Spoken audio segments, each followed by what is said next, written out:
Hello, hello. Manessa Konecki here, founder of Direct to Success and the Social Strategy Squad, here with you for your last video for Hustle Proofing Your Life. And I am so excited because this is a big one. So this one is all about your pacifiers, which is busy work that isn't actually work, but it makes you feel like you're working. So the reason why I leave this one for last, and I do like to touch upon it, is because it is very important to recognize that as human beings, we are prone to perception bias and perception bias, really. And we tend to think of things the way we want to. And so a lot of times we think of things that are not actually work as work. So when you get to the end of a day, right? So you get up in the morning and you get started and you do a bunch of things, and then you get to the end of the day and you think back to your day and you're like, I did a lot of stuff, but I don't feel like I got anything done. And that is usually a symptom of one, as we talked about before, letting your day get overwhelmed with momentum by not setting boundaries. But another reason for it is also that there are a lot of things that you're doing in your day that are busy work that are not actually helping you make progress in your business as much as they are simply things that you're doing for your business. Now, why do we do things like that, right? So like if something is not creating progress or momentum in your business, why would we not do it? Now, it really depends on who you are in terms of where that comes from, like what that story is. But I'm going to tell you my story. So my story is that when I was younger, probably in my early 20s, I was in Boston on Boylston Street and in Copley Square. And I remember that Copley Square is right near like the big financial and Shishi area of Newbury Street, right? And so I remember watching a bunch of these women walk by. And they were all wearing like these great suits and they seemed very busy, right? They seemed like they had a lot of things going on. You know, they had these suits, and this is back in the late 90s, right? So we only really had like those bigger cell phones, and they were marching through to get to wherever they needed to go. And I remember sitting there in my cargo pants and, as a college students and looking at them thinking, my God, they must be very important. They seem so busy and they have all these things to do.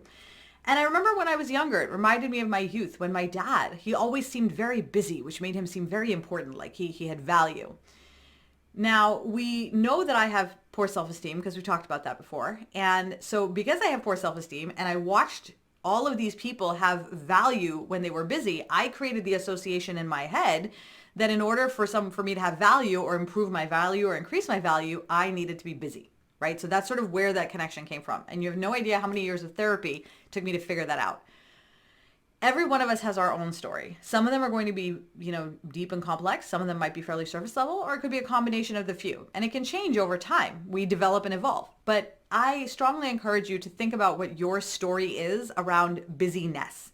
Why does that seem like a thing that is attractive to you? And we know that because we almost fetishize it, right? We tell each other on the phone, oh my God, I was so busy. I was up until so late. I don't know why I'm doing this. Like we still use phones like this, but let's say we did.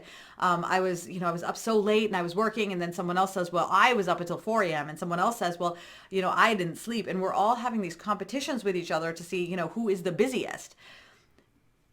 That's not something that I do anymore, but I remember that whole scenario and going through it myself many, many times as if it was a badge of honor for me to be busy. And I got swept up in the momentum of busyness. And so now I'm just busy. I'm doing a lot of stuff. But the question that I never stopped to ask myself was, am I making progress? What are the things that I'm spending my time on actually doing to further what it is that my mission, what I'm trying to accomplish? So when you are prone to busyness and you don't pause to ask that question, then you are going to be prone to thinking that things are work that aren't really work. And that can be anything, right? So that can be a lot of things. For me, it's graphics. I'm going to give you a little bit more detail about the graphics in a second, but here's what it might look like for you. A pacifier could be something that you started doing years ago as a one-off thing, but eventually it became a thing that you were doing all of the time. Someone suggested that you do this a big launch as an idea to grow, and it didn't really work, or it worked once or twice, but you've been doing it religiously ever since. Scrolling endlessly through social media for engagement ideas or to engage. Pacifiers manifest often as things that you end up routinely going to when you're trying to avoid doing something else. And then there's something that it doesn't make you, it's some of those things where you do them and while you're doing them, you feel really good. But when you're done, like at the end of the day, you look back and you say, did I really get anything done? Those are like that. Those are how pacifiers sort of manifest. Now, a pacifier can actually, it doesn't always have to be a pacifier. So let me use this as an example. Graphics are going to be my example. So I love doing graphics. I love doing graphics. I've been a graphic designer since I was 18 years old. I'm 44 now. So it's been a really long time and I love graphic design.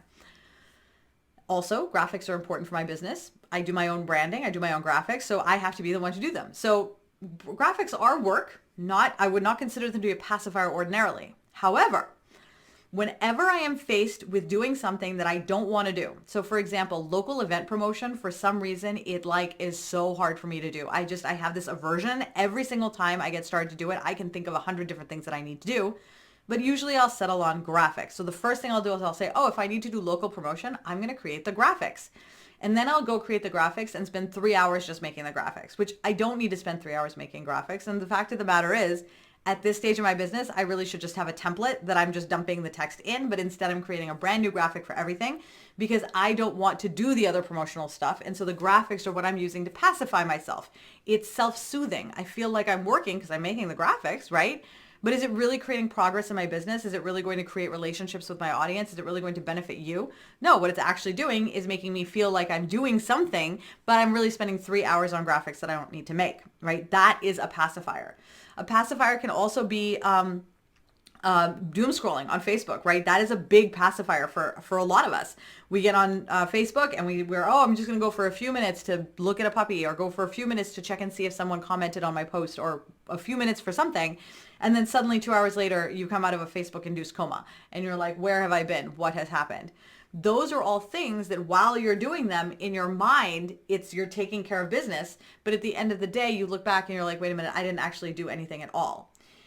Now, pacifiers are hard to get rid of because these are things that we do routinely. They're built into us routinely. Like my graphics, I don't actually have to consciously think about going into doing the graphics when I'm trying to avoid doing something else. It just happens, right? You've been doing them for a very, very long time, so it's probably something you don't even notice. And it's etched in your brain as a thing that you do. So if you, let's say, go live every day, but you are not getting any increased sales from your lives, then your lives are essentially pacifiers. They're not actually doing anything. They're not growing your business. They're just taking up time. But in your mind, it's just a thing that you do. And you're going to have a very, very hard time breaking that habit just because you feel like in your heart, this is what you need to do to feel successful. And you'll feel panicky at the thought of stopping to do it. Or you might say that, oh, you know what? This is a pacifier. I'm not going to do it anymore. And then like doom scrolling, you'll wake up in the mid reverie being like, oh, I'm doom scrolling again. I didn't even notice it. Now, I've given you these signs for what pacifiers may look like to you so that you can start to pay attention to when you start doing these things. Now, if something is a pacifier like graphics, right, where graphics are still necessary, I can still make graphics. I enjoy doing them, but they need to be part of a scheduled process. I need to have time set aside for them. I don't want to just go to them as my first step for local promotion, right? My local promotion graphics, those are all templates. Just dump text in and you're done. Good to go. The graphics side for me and what I do now is I actually have time set aside for me to play in the graphics, right? So I legit have 2.5 hours set aside on the weekends where I can sit and just play, right? Because for me, it's fun for me to do graphics. That's why I like to do them. And that gives me the opportunity to do it. So instead of me trying to combine work and play and all that stuff, now I'm just spending time in the weekend doing it, having a good time with it, and focusing on the progress of my business during the week. So the key thing to keep in mind is that you can break all of these habits using that same process, the ADA process that we talked about earlier, which is awareness, desire, and an alternative, right? So for me, if I have an awareness that I am constantly switching over to graphics whenever I started doing local events, and I have a desire to switch because my desire, here's what my desire became. It became that if I spend 2.5 hours on graphics for the local events, that means I'm not going to have time to actually do the promotion for the local event. That means I'm going to have to do that tomorrow, which means I'm going to have to push something else out of tomorrow. Plus, promoting my local event probably only takes about half an hour, 40 minutes. It does not take 2 hours on graphics. So now I've used up those 2 hours on graphics, which means I don't have enough time to finish the things that I've got set up for today. So I'm either going to be working late into the night or I'm going to be working late into the night tomorrow because I'm going to push some of this stuff into tomorrow. So you can see how something small like a pacifier ends up pushing your day further out and it ends up extending it a little bit longer. You combine that with the things that we talked about in the other 3 videos, and suddenly you can see how your time is being sucked out from a variety of different spaces. All right, so here is your homework to finish this off and wrap it up. Okay, you've learned over the course of the last 4 videos how little activities that you do in your day-to-day life are sabotaging your plans for getting organized. So what I recommend is download the Hustle Proof Your Life download, select one of those things that you want to eliminate from your daily routine and start working on it. Give yourself a little bit of time. Don't try to implement everything at once. Even one of these is going to make a huge, huge difference. And work your way through that handout. What you're going to find is that over the course of the next few weeks, you will start to see that you have more and more time in your day as you're spending less of it focused on things that you didn't really want to be spending time on anyway, but you were doing it because you got caught up in the momentum. And before you know it, you will have a hustle-proofed life. It has been my pleasure to hang out with you and share these ideas with you because I absolutely love them. And I believe that every single one of us has the ability to live a successful life, create a thriving business without hustling. We do not have to hustle. And I hope that this helps you as much as it did me. Thank you so much. Have a great day.